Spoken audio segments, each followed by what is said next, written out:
Assalamualaikum warahmatullahi wabarakatuh. Alhamdulillah rabbil alamin. Wassalatu wassalamu ala rasulihil amin. Sayyidil awwalin wal akhirin, habibina al-Mustafa Muhammad ibn Abdullah wa ala alihi wa sahabatihi ajma'in, amma ba'd. Pada kesempatan ini singkat, sebagai sebuah peringatan terutama untuk diri saya sendiri dan sekaligus mudah-mudahan bermanfaat untuk kita semua. Dalam salah satu hadis yang diriwayatkan oleh Imam Ahmad, dan hadis ini kemudian diposisikan pada posisi hadis hasan baik oleh Imam Ahmad maupun Nasa'i dan lain-lain sebagainya. Hadis ini adalah salah satu hadis yang saya kira sangat populer dan banyak di antara kita yang telah pernah mendengarkan. Karena hadis ini bercerita tentang sebuah kejadian yang unik pada zaman Rasulullah Sallallahu Alaihi Wasallam.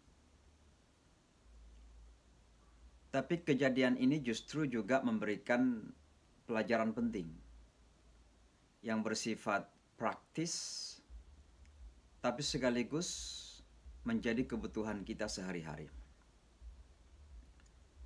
Dan pelajaran itu adalah bagaimana agar kita dalam hidup ini selalu berusaha untuk menjauhi prasangka-prasangka yang buruk, yang tidak-tidak. Prasangka yang mungkin dalam istilah orang negative thinking. Pikiran-pikiran yang negatif, yang buruk, yang tidak benar. Atau mungkin pikiran yang belum tentu benar atau tidak, ya berada pada sebuah perkiraan-perkiraan. Jadi cerita begini, suatu ketika Rasulullah Shallallahu Alaihi Wasallam duduk dengan para sahabat di masjid suatu malam. Lalu tiba-tiba beliau menengok ke arah pintu dan beliau menyampaikan kepada para sahabat bahwa yadkhulul ana, ya, sekarang ini masuk min hadzal bab, dari arah pintu ini, rajulun min ahlil jannah, seseorang dari penghuni surga. Tentu para sahabat ingin tahu siapa penghuni surga itu, karena kata-kata yang keluar dari mulut Rasulullah Sallallahu Alaihi Wasallam, wa ma yantiqu 'anil hawa in huwa illa wahyun yuha, adalah wahyu, sebuah kebenaran. Maka semua tentunya menengok ke arah pintu dan dilihatlah seseorang yang relatif tidak dikenal, sederhana, dan juga dalam ibadah-ibadahnya juga biasa-biasa saja. Orang ini masuk, ya,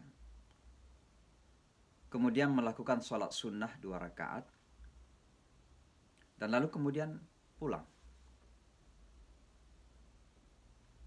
Keesokan harinya peristiwa ini terjadi lagi. Di saat-saat Rasulullah SAW duduk dengan para sahabat di Masjid An-Nabawi, mereka saling berbincang, saling berbicara, ya. Tiba-tiba Rasulullah kembali menengok ke arah pintu dan beliau menyampaikan hal yang sama. Yadkhulu alaina al-ana min hadzal babi rajulun min ahlil jannah. Sekarang ini masuk kepada kita dari arah pintu ini seorang penghuni surga. Kembali para sahabat tentu terkagum, ya, dan ingin tahu siapa gerangan ahli surga itu. Maka semua menengok ke arah pintu, dilihatnya orang yang sama yang datang semalam. Sederhana, tidak terlalu terkenal, ibadahnya biasa-biasa saja. Lalu kemudian beliau sholat sunnah dan pergi. Keesokan harinya, ini malam ketiga, Rasulullah bersama para sahabat kembali duduk di masjid dan mereka bercakap-cakap biasa. Tiba-tiba kembali Rasulullah melihat ke arah pintu dan mengucapkan hal yang sama. Bahwa sekarang ini dari arah pintu ini masuk kepada kita seorang penghuni surga. Kembali para sahabat melihat, menengok sambil terkagum dan ternyata dilihat orang yang sama. Maka ada seorang anak muda bernama Abdullah ibn Amr. Beliau ingin tahu betul kira-kira orang ini kelebihannya di mana. Sehingga dijuluki oleh Rasulullah Sallallahu Alaihi Wasallam sebagai penghuni surga. Maka diam-diam kemudian Abdullah ibn Umar mengikuti orang tersebut. Lalu disapa dari belakang. Dan Abdullah ibn Umar radhiyallahu anhuma mengatakan bahwa saya ada masalah dengan ayah saya. Ada perselisihan, ada perbedaan pendapat. Atau baru saja dimarahi oleh ayahnya. Oleh karenanya dia minta izin untuk menginap bersama dia selama sekitar 3 malam. Ya tentu orang ini gembira karena seorang anak yang dari kalangan sahabat yang cukup mulia ingin menginap bersamanya. Maka dia mengiyakan tentunya. Tujuan dari Ibnu Umar untuk menginap di rumahnya adalah untuk mengetahui kira-kira amalan apa ya yang istimewa dari orang ini sehingga dikategorikan oleh Rasulullah Sallallahu Alaihi Wasallam sebagai rajulun min ahlil jannah. Maka di malam pertama Abdullah bin Umar radhiyallahu anhu memperhatikan nampak tidak ada amalan ibadah yang istimewa. Kecuali menurut Abdullah bahwa setiap kali ketika dia tertidur itu dan merubah posisi tidurnya, dia mengucapkan lafaz Allah. Berubah dari arah kanan ke kiri Allah. Dari kiri ke kanan kemudian dia melafazkan nama Allah. Tapi salatnya biasa-biasa saja. Menjelang salat subuh dia bangun, berwudu, ke masjid, dan tidak terlalu banyak salat sunnah yang dia lakukan. Biasa-biasa saja. Bahkan boleh secara relatif ya dibawa dari rata-rata. Maka Abdullah mengatakan barangkali dia lelah.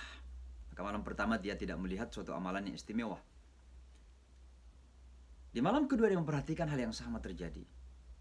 Ternyata dia tidak memiliki amalan yang istimewa yang kira-kira dapat diandalkan sebagai seseorang yang digelari sebagai ahli surga, penghuni surga. Malam yang ketiga ternyata hal yang sama.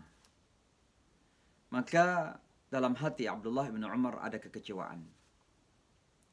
Karena dia tidak menemukan apa-apa yang boleh diistilahkan khas, istimewa daripada amal ibadah orang tersebut. Keesokan harinya kemudian Abdullah bin Umar sebelum permisi untuk atau pamit untuk pulang rumah mengatakan, saya sebenarnya hadir di sini bukan karena ada permasalahan dengan ayahnya. Tapi saya hadir untuk mendapatkan kira-kira amalan apa yang Anda lakukan sehingga Rasulullah Sallallahu Alaihi Wasallam memberikan gelar sebagai ahli surga. Dan Abdullah menyampaikan bahwa 3 malam berturut-turut Rasulullah menyebutnya sebagai ahli surga. Sahabat tersebut kemudian terkejut dan jujur kepada Abdullah bahwa dia tidak punya apa-apa yang lebih dari orang lain. Salatnya biasa, puasa juga demikian. Amalan-amalan ibadahnya juga average, biasa-biasa saja. Maka Abdullah semakin merasakan kekecewaan itu dan minta pamit. Tapi kemudian beberapa langkah kemudian, orang tersebut memanggil Abdullah ibnu Umar. Dan beliau mengatakan bahwa memang saya tidak memiliki apa-apa yang istimewa dari sahabat yang lain. Tapi ada satu hal yang ingin saya sampaikan, kata beliau kepada Abdullah ibnu Umar.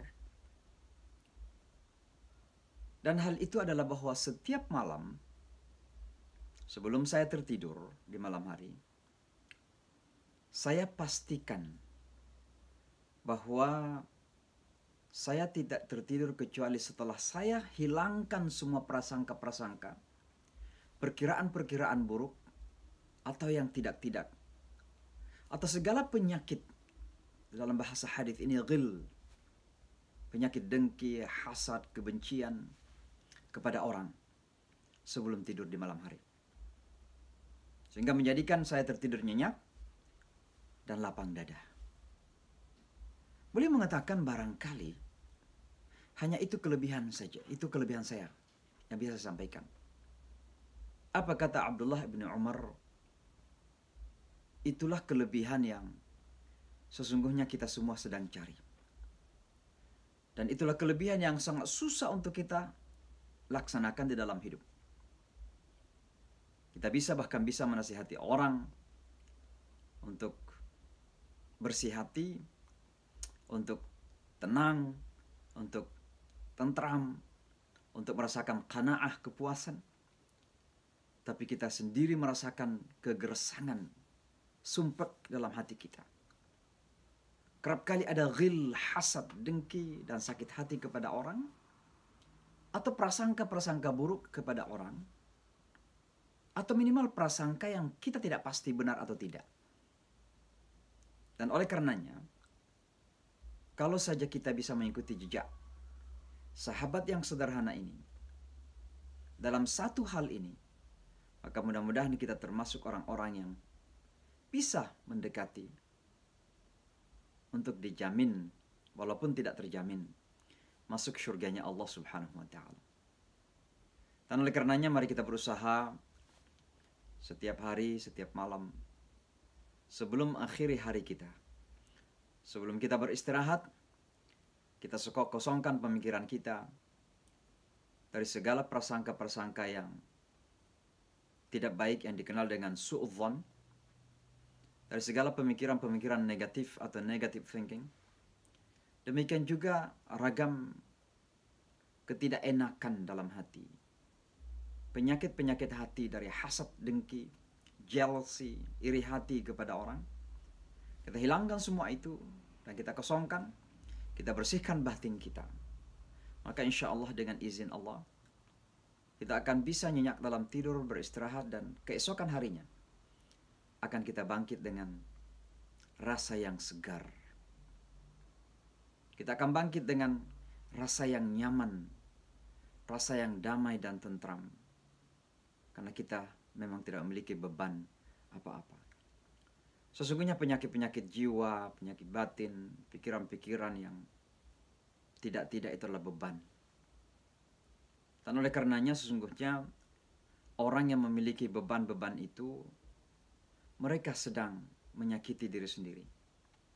Beban sakit hati dalam bentuk hasad, dengki, iri hati, prasangka-prasangka buruk kepada orang, sesungguhnya hanya menyakiti diri sendiri.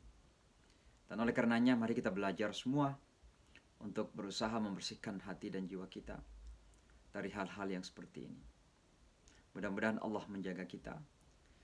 Bagi mereka yang di Kota New York dan sekitarnya selama beristirahat, mudah-mudahan Allah sekali lagi menjaga kita, memberkahi kita semua, dan kita bisa istirahat dengan tenang, tentram, nyaman, dan mudah-mudahan kita bangkit lagi dengan izin Allah Subhanahu wa Ta'ala dan dalam ridha Allah Subhanahu wa Ta'ala di esok hari. Demikian, Allahumma fiq ila aqwamit tariq, hadanallahu wa iyyakum ajma'in. Assalamualaikum warahmatullahi wabarakatuh.